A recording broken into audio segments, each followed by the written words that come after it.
मैथुन नहीं करना, भोजन नहीं करना, शयन नहीं करना, उस समय जप करना, भगवान का ध्यान करना। तो शास्त्र जो आज्ञा करता है, हम अगर उसका पालन करेंगे तो हमारी उन्नति होगी। अब जैसे गुरुवार के दिन किसी भी स्थिति में बाल नहीं कटाना, द्वादशी के दिन किसी भी स्थिति में तुलसी जी को नहीं छूना। तो जो शास्त्र मर्यादा बनाई गई, अब उसमें हम क्यों नहीं कह सकते? क्योंकि ये ब्रह्म ऋषियों के द्वारा बनाई हुई मर्यादा है। बुधवार को और शुक्रवार को आप बाल कटवा सकते हैं, लेकिन अन्य दिनों में कटवाने से आपके पुण्य क्षय होंगे। ब्रह्म ऋषियों ने जो मर्यादा बना रखी है, अगर हम उससे चलेंगे तो हमें ज्यादा लाभ मिलेगा। अब रोज सुबह लोग बाल आदि, तो हम कहते हैं केवल बृहस्पतिवार को मत करवाओ, और ना मानो तो गुरुवार का दिन परम पवित्र गुरु के लिए है, उस दिन आप क्षौर कर्म ना करें, बिल्कुल निषेध है। नहीं, उससे पुण्य नष्ट होते हैं, आयु नष्ट होती, बुद्धि नष्ट होती। अब अगर आप नहीं मानोगे तो वैसे ही आपके आचरण होते चले जाएंगे, गिरते चले जाओगे। देखो, आप सब लोग यहाँ क्या देखने आए हो, हम आपको बता रहे हैं। आप यहाँ क्यों आए हो, हम दो बातें आपसे रखते हैं। आप क्या देखने आए हो और आप यहाँ क्यों आए हो? तो आप यहाँ देखने आए हो साधुता, भगवान के भक्त का दर्शन जो शास्त्र के अनुसार चलता है।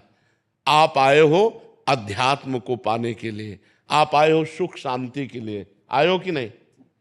अगर हम धर्म से ना चलते हो तो आप हमारे दर्शन करने आओगे क्या? हम भी तो एक मनुष्य हैं, हम भी तो आप जैसे ही हैं। अगर हमारे अंदर अध्यात्म ना हो तो आप क्या सुनने आए हो? तो आप सोचो, उन्हीं ब्रह्म ऋषियों ने ये मर्यादा रखी। वैसे ही जब हम चलते तो हमारे अंदर तेज, हमारे अंदर शांति, हमारे वचनों का प्रभाव, हमारे दर्शन मात्र से तुम्हें सुख मिलेगा। तो क्या वो आप नहीं बन सकते? आप विचार करो। तो जो शास्त्रों में लिखा है उस पर हम क्यों में नहीं लगाते, उसका हम आचरण करते हैं। जैसे डॉक्टर कहता है कि आपको ये नहीं खाना, ये नहीं खाना, ये नहीं, तो हम उनसे क्यों बोलते हैं क्या दही नहीं खाना? अरे भाई, दही तो बहुत अच्छी चीज है, क्यों नहीं खाना? क्योंकि तुम्हारा रोग बढ़ जाएगा। जब तुम ठीक हो जाओगे तब तुम सब कुछ कर सकते हो, लेकिन जब तक ठीक नहीं होते तब तक तुम्हें दही नहीं खाना, ऐसा मना किया जाता है ना। जब तक हमारा ज्ञान नष्ट नहीं हो जाता तब तक ये सब बातें, और ज्ञान नष्ट हो गया तो फिर कोई नियम नहीं, फिर वो सबके ऊपर पहुंच जाता है। जब स्वस्थ हो गया तो खूब दही खाओ, क्या परेशानी है?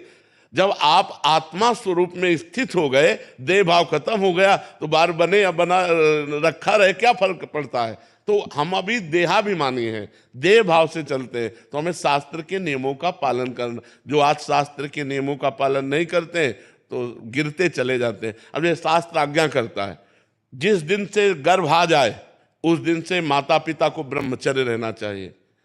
क्यों? क्योंकि वही वीर शक्ति फिर उसके ऊपर जाएगी तो उसके दिमाग पे, उसके अंगों पे वो कुप्रभाव पैदा करेगी, वो उसकी हानि पैदा करेगी और उसमें गलत संस्कार पड़ जाएंगे। कौन मानता है? शास्त्र जो आज्ञा करता है, अगर उसके अनुसार चलो तो आज सब सुखी हो जाएं। पर शास्त्र की आज्ञा का कहाँ पालन हो रहा है? बोले प्रातः काल उठना चाहिए, ब्रह्म मुहूर्त में उठ करके गुरुजनों माता पिता के चरण छूने चाहिए। कौन मान रहा है? प्रातः काल उठ के रघुनाथा, मात पिता गुरु नावै माथा, मातृदेवो भव पितृदेवो भव अतिथि देवो भव। कहाँ गया? पहले लिखा होता था घरों में बड़े अक्षरों में अतिथि देवो भव, अब लिखा होता कुत्ते से सावधान, नहीं लिखा होता। तो लगाने का अधिकार नहीं करते, हम उनका पालन करते हैं। क्यों? लगाने का मतलब संशय करना, और पालन करने का मतलब श्रद्धा करना। और श्रद्धावान लभते ज्ञानम, श्रद्धावान ही ज्ञान को प्राप्त होता है, श्रद्धावान ही आनंद को प्राप्त होता है, श्रद्धावान ही परम शांति को प्राप्त होता है।